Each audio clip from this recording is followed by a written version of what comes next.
Sunday morning, my church bulletin, doodles.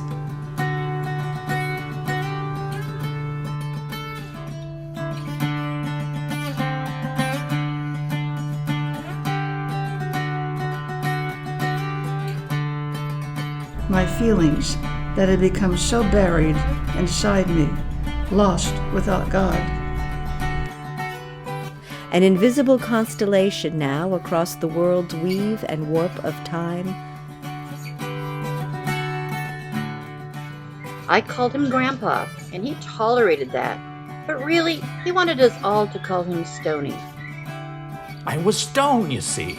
She turned me to stone.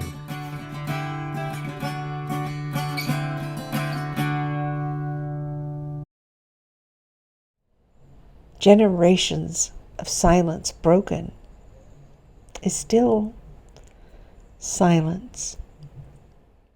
哦，上帝的灵气在太初如风，运行中水之上。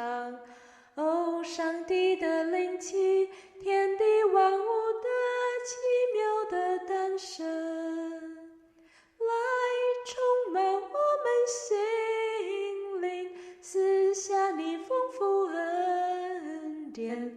哦，亲爱的神灵，祈求你来进入我们心中。